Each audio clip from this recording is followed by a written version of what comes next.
विजय तिलक देख रहे हैं आप, जहां पर छठवें चरण में किस तरीके से मतदान हो रहा है। तमाम जगहों की तस्वीरें, तमाम सहयोगी हमारे साथ लगातार ग्राउंड रिपोर्ट दे रहे हैं। इसके अलावा जो डिटेल्स हैं स्क्रीन पर आप देख सकते हैं। साथ में जो भी खबर है चुनाव से जुड़ी हुई, 7वें चरण से जुड़ी, वो आप तक रखना बेहद जरूरी हो जाता है, क्योंकि देखिए ना, सभी दल ने पूरी ताकत झोंक रखी है। मिर्जापुर के मड़िहान की बात करें तो भाजपा के राष्ट्रीय महासचिव अरुण सिंह ने वैकल्पिक ऊर्जा राज्य मंत्री रहे रमाशंकर सिंह पटेल के लिए जनसभा की। इस दौरान उन्होंने भाजपा सरकार के कामों की तारीफ की, साथ ही सपा पर बड़ा हमला बोला। अरुण सिंह ने कहा, जनता अब जातिवाद के बैरियर को तोड़ करके योगी और मोदी की सरकार चाहती है। अरुण ये भी कहते हैं कि सपा राज में सिर्फ 5 से 6 घंटे की बिजली आती थी, वहीं योगी राज में 18 से 20 घंटे बिजली मौजूद है। साथ ही अरुण सिंह ने कहा कि सपा का गठबंधन पहले भी फ्लॉप था, इस बार भी गठबंधन का सूपड़ा साफ होगा।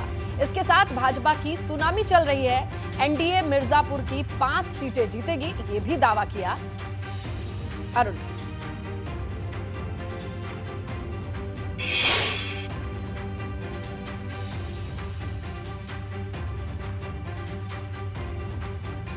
को कभी दिन में पता नहीं रहता था कब आएगी। आज योगी जी के नेतृत्व में 18 से 20 घंटे बिजली आ रही है और रमाशंकर पटेल भी बिजली के मंत्री के रूप में बहुत मेहनत काम किए।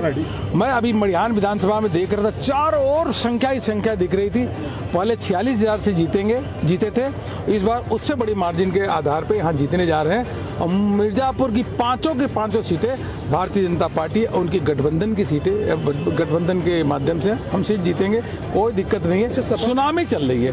सपा की यहाँ पे गठबंधन फेल हो गया है, 2 प्रत्याशी मैदान में। समाजवादी पार्टी का गठबंधन आज नहीं, शुरू से फेल होता है। पिछले 2017 में समाजवादी पार्टी ने गठबंधन जो किया कांग्रेस के साथ फेल हो गया, दोनों का सुपड़ा साफ हो गया। फिर लोकसभा में सपा ने बसपा का गठबंधन किया, वो भी फेल हो गया। और मड़िहान में 2 प्रत्याशी, बताइए, ये तो सुपड़ा फिर साफ हो जाएगा। और चलिए सीधा रुख करेंगे, सोनभद्र का सपा अध्यक्ष अखिलेश यादव यहां प्रचार के लिए पहुंचे हैं। और बीजेपी के वही नेता क्या कह रहे हैं कि जो इंटर पास करके 12वां में जाएगा उसे लैपटॉप दिया जाएगा। याद है कि नहीं याद है? अरे शुक्र है उन्होंने ये नहीं कहा कि इंटर पास करके जो 10वें में जाएगा हम उसे लैपटॉप देंगे।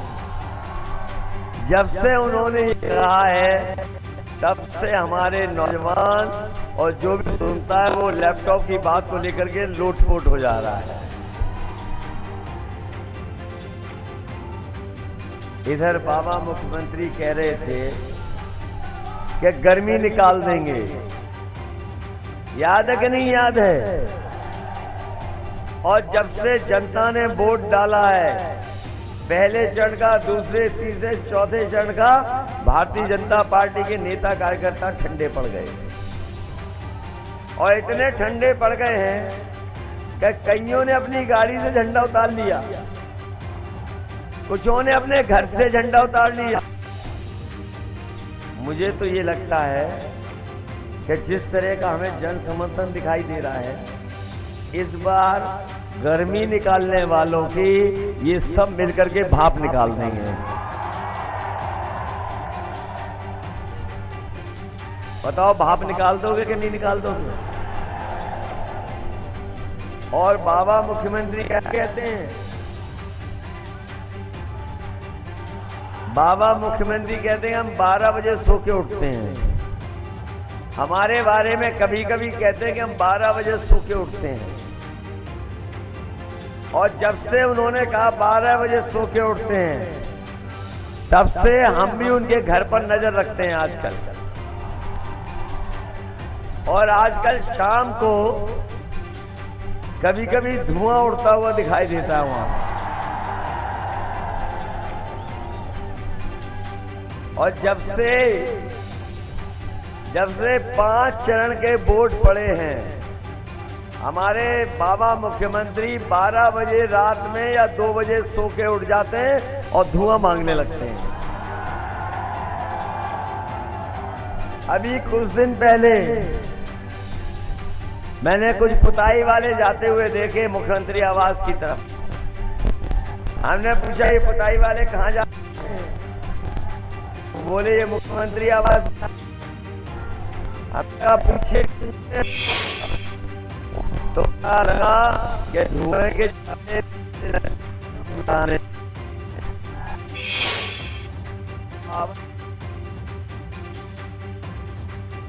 यादव को आप सुन रहे थे, जहां लगातार वे बीजेपी पर हमलावर हैं और मुख्यमंत्री योगी आदित्यनाथ को लेकर कई बयान उन्होंने दिए हैं। वही आरोप जो पिछले भी चुनाव प्रचार में वे लगाते रहते हैं। एक बार फिर से रुक कर लेते हैं सोनभद्र का। गोरखपुर की ये बीजेपी वाले बहुत चिल्लाते हैं, घोर परिवारवादी, घोर परिवारवादी। कल भी मैंने भाषण सुना, न जाने कितनी बार घोर परिवारवादी वाला कहा। मैं समझता हूं जितने लोग सब परिवार वाले लोग। बताओ आप सब परिवार वाले लोग हो कि नहीं हो? ये अलग बात है कि नौजवानों को नौकरी नहीं मिली, रोजगार नहीं मिला, इसलिए किसी को न लड्डू खिला पा रहे न खुद लड्डू खा पा रहे हैं। बताओ आप सब हम लोग परिवार वाले हैं कि नहीं है? अपने बाबा मुख्यमंत्री जी को एक सलाह देना चाहते हैं परिवार वाले होने की वजह से। हम परिवार वाले हैं, जब कभी भी अपने परिवार के बीच में जाते हैं, अगर हम शहर से परिवार के बीच में आए तो कुछ न कुछ अपने परिवार के लोगों के लिए लेके आते हैं। बच्चों के लिए सामान लेके आते हैं, या पीने का सामान लाते हैं, या मिठाई लाते हैं। हम अपने बाबा मुख्यमंत्री को सलाह देना चाहते हैं कि जब वो लखनऊ से गोरखपुर में घर आए तो कम से कम अपने गुल्लू के लिए बिस्कुट लेते हैं आए। जान गए गुल्लू कौन है उनका? तो सोचिए कैसे मुख्यमंत्री। तो अब बिजली महंगी हो गई कि नहीं महंगी हो गई? बिजली का बिल आता है तो करंट लगता है कि नहीं लगता है? इसलिए मैं आपसे कह के जा रहा हूं, ये वो जिला है जिसमें नेताजी ने और समाजवादी सरकार जब जब आई है बिजली के कारखाने लगाए हैं। और हम आपको भरोसा दिला के जा रहे हैं, समाजवादी सरकार आएगी तो 300 यूनिट फ्री बिजली मिलेगी, किसी को बिल नहीं देना। और 300 यूनिट बिजली घरेलू, और उसके बाद को सिंचाई के लिए बिजली माफ नहीं देना पड़ेगा। ये बीजेपी वाले चिल्ला रहे हैं कि राशन देंगे, राशन देंगे। ये बताओ साथियों, यहाँ जितने लोग खड़े हैं, पहले ये नवंबर तक राशन दे रहे थे। जैसे ही चुनाव आया, इन्होंने कहा कि हम मार्च तक राशन देंगे। हम बीजेपी से जानना चाहते हैं कि लखनऊ का जब बजट पास किया उसमें राशन के लिए पैसा नहीं, दिल्ली का जो बजट पास हुआ अभी उसमें बजट राशन के लिए पैसा नहीं। तो बताओ मार्च के बाद राशन कहां से दोगे? हमारे पत्रकार साथियों जानकारी कर लेना, बजट में राशन के लिए कोई पैसा नहीं दिया गया है। मैं अपने गरीब लोगों को कह के जा रहा हूं, आदिवासी भाई बहनों को कह के जा रहे हैं, समाजवादी सरकार आएगी तो पूरे 5 साल आपको राशन देने का काम हमारी सरकार में होगा। न केवल राशन देंगे, बल्कि हम आपको भरोसा दिला के जा रहे हैं। विजय तिलक देख रहे हैं आप, और लगातार हमारी नजर बनी हुई है 10 जिलों की 57 सीटों पर। इसके साथ तमाम खबरें हम आप तक पहुंचा रहे हैं। हम और हमारे साथ कौन? जया डेटा सेंटर से हैं और अनु है ब्रेकिंग सेंटर से। इन सहयोगियों की मदद से हम हर एक डिटेल पर नजर बनाए हुए हैं और खबरें आप तक लगातार पहुंचा भी रहे हैं। और जमीनी हकीकत क्या है, ग्राउंड पर क्या चल रहा है, खासकर देवरिया की बात करें, इसके लिए रुख करेंगे सहयोगी विवेक त्रिपाठी का, वो वहां मौजूद हैं। विवेक से जानेंगे कि क्या अभी सिचुएशन है, शांतिपूर्ण मतदान है, कितना प्रतिशत है, और तमाम वहां की अभी तस्वीरें क्या है। विवेक, बिल्कुल 40% के आसपास मतदान हो चुका है, ये 3 बजे तक की रिपोर्ट है। और इसके बाद यानी अभी तक बढ़ रहा है लगातार। देवरिया में मैं सुबह से देख रहा हूँ मतदान केंद्रों पर भारी भीड़ लगी है, खासकर महिलाओं की। महिलाएं बड़ी तादाद में बूथों पर आ रही हैं और अपना वोट कास्ट कर रही हैं। लेकिन यहाँ पर हमारे साथ कुछ युवा हैं, क्योंकि सुबह से हम ग्रामीण क्षेत्र में घूम रहे थे, अब शहरी क्षेत्र में हैं। शहरी क्षेत्र में तमाम युवा हैं जो आज वोट देकर आए हैं। हम इन्हीं से जानेंगे कि आखिर क्या मुद्दा है यहाँ का, देवरिया में क्या मुद्दा है। क्या नाम है आपका? मेरा नाम है पंकज यादव। पंकज जी, क्या मुद्दा है, किस मुद्दे पे आपने वोट कास्ट किया है? मैंने तो बेरोजगारी महंगाई के मुद्दे पे वोट कास्ट किया है और पिछले 3-4 सालों से कोई वैकेंसी आई नहीं है, जिससे कि युवा बहुत ही परेशान है। पढ़ने वाले जितने विद्यार्थी हैं बिल्कुल परेशान हैं, ना कोई वैकेंसी आती है तो पेपर लीक होता है। ये कहते हैं कि हमारे शासनकाल में कोई पेपर लीक नहीं हुआ, हमने पूरा भ्रष्टाचार मुक्त शासन चलाया है, जबकि आप उठा के देखेंगे पिछले 3-4 सालों में लगभग सारे पेपर लीक हो चुके हैं। देखिए, पेपर लीक बड़ा मुद्दा है, आप क्या कहेंगे? महंगाई सबसे बड़ी मुद्दा है, महंगाई सबसे बड़ी मुद्दा है। और इसके अलावा महंगाई तो पूरे देश में है, यूपी में या देवरिया? बेरोजगारी भी सबसे बड़ी मुद्दा है, पूरे देश में है, हर जगह पर है। यूपी में देवरिया की बात करें, देवरिया में सड़क सबसे बड़ी मुद्दा था।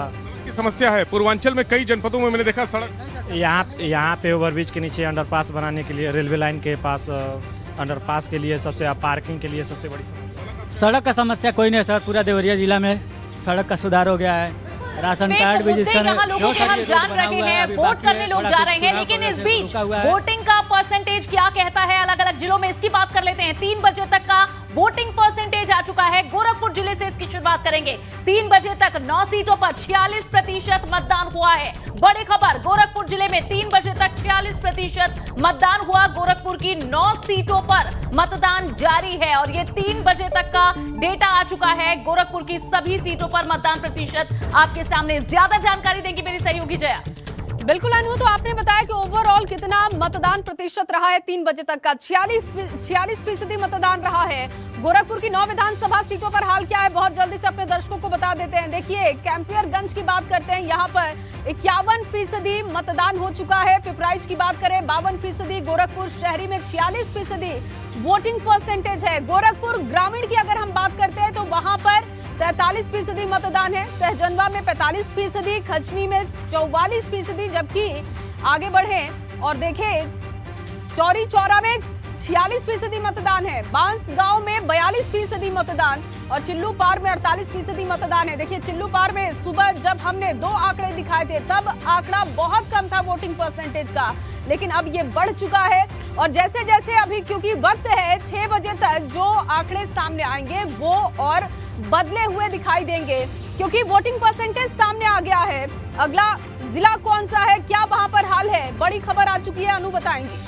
बिल्कुल जया, जल्दी से पढ़ लेते हैं आगे और बलिया जिले की अब बात कर लेते हैं। बलिया जिले की 7 सीटों पर 3 बजे तक 46.50 मतदान हो चुका है। ये वो आंकड़ा है बलिया जिले का 3 बजे तक का वोटिंग परसेंटेज। आपको बलिया जिले की 7 सीटों पर टोटल क्या है ये बता रहे हैं। अलग अलग सीटों पर क्या हाल है ये बताएंगे मेरी सहयोगी जया। बिल्कुल अनु, क्योंकि 7 यहाँ पर सीटें हैं और 7 सीटों पर वोटिंग परसेंटेज क्या है 3 बजे तक का, वो बहुत जल्दी से अब दर्शकों को दिखा देते हैं। देखिए, बेलथरा रोड की अगर हम बात करते हैं 49% यहाँ पर वोटिंग परसेंटेज है, जबकि रसड़ा की बात करें यहाँ पर भी 49% वोटिंग परसेंटेज। सिकंदरपुर में 51% मतदान हो चुका है। आगे बढ़ेंगे और देखेंगे कि फेफना में कितना हुआ, तो देखिए 40% मतदान हो गया। बलिया नगर की बात करते हैं, यहाँ पर 46% मतदान, जबकि बांसडीह में 49% मतदान हो चुका है। और बैरिया विधानसभा सीट की बात करते हैं तो यहाँ पर 41% मतदान। ये अच्छा खासा वोटिंग परसेंटेज कह सकते हैं। रुक करेंगे स्नेहलता का। बिल्कुल जया, जो वोटिंग प्रतिशत है, मतदान प्रतिशत है, ये बढ़ना चाहिए, ये लोकतंत्र की मजबूती है। और कितना प्रतिशत कहाँ मतदान हुआ ये एबीपी गंगा पर हम आपको बताते चलेंगे। लेकिन जब बलिया का जिक्र करते हैं तो बांसडीह विधानसभा सीट पर मुकाबला कितना दिलचस्प है ये जानते ही हैं आप। इस सीट से सपा के प्रत्याशी राम गोविंद चौधरी की प्रतिष्ठा दांव पर है। तो सपा के राम गोविंद चौधरी की टक्कर भाजपा गठबंधन की केतकी सिंह से है। राम गोविंद चौधरी ने प्रदेश में कानून व्यवस्था को लेकर भाजपा पर निशाना साधा। राम गोविंद चौधरी से बातचीत भी हुई है एबीपी गंगा संवाददाता सनुज शर्मा से। क्या बातें हुई सुनिए आप। बलिया जिले की सबसे हॉट विधानसभा सीट है बांसडीह विधानसभा सीट, चूंकि यहां से नेता प्रतिपक्ष राम गोविंद चौधरी जी चुनाव मैदान में है। 8 बार विधायक का चुनाव जीत चुके हैं, 9वीं बार फिर चुनाव मैदान में है और इस बार क्या नतीजे उनको नजर आ रहे हैं उनसे हम बातचीत कर लेते हैं। बाबू जी बता दीजिए, एक लंबा सफर 8 साल और बड़ा कहते हैं कि 8 बार का सपना तो हर कोई नहीं दे सकता। आपने देखा इस बार 9वीं बार मैदान में, क्या नतीजे नजर आ रहे हैं आपको? जितना मैं घूम देख रहा हूँ कि जनता का आशीर्वाद मेरे साथ है। हर जाति धर्म वर्ग के लोग हमको वोट दे रहे हैं। अच्छा, केतकी सिंह है यहाँ बीजेपी से, कह रही है कि इस बार तो मैं कमल खिला के रहूंगी। मेरे ही उसमें है कि कमल खिलाने का आज तक कमल नहीं खिल पाया। भारतीय जनता पार्टी 5 साल में जनता के लिए कुछ नहीं किया है, तो फिर काहे को कोई भारतीय जनता पार्टी को वोट देगा? अखिलेश यादव 12 से 17 तक सभी जात वर्ग धर्म के लिए उत्थान का काम किया, चौमुखी विकास किया, और भारतीय जनता पार्टी ने 17 में लोगों के दिमाग को डाइवर्ट किया, जात से जात लड़ाया, हिंदू मुसलमान किया, ये कर देंगे वो कर देंगे, किया कुछ भी नहीं। अच्छा सर, अगर यहाँ की बात करूँ मैं, 7 विधानसभा सीटें हैं, पहले बलिया की भी थोड़ी सी बात कर लेता हूँ। 7 विधानसभा 7 हो जाएगी, 7 हो जाएगी। सरकार तो निश्चित बन रही है, सरकार तो बन गई है। नेता प्रतिपक्ष राम गोविंद चौधरी जी हमारे साथ तो कहते हैं कि 7 की 7 सीटें जीतेंगे, इसके साथ सरकार भी बढ़ती दिखाई दे रही है, राम गोविंद चौधरी का कहना है। वक्त एक छोटे से ब्रेक का है, तमाम खबरों पर नजर बनी हुई है, आप बने रहिए एबीपी गंगा के साथ।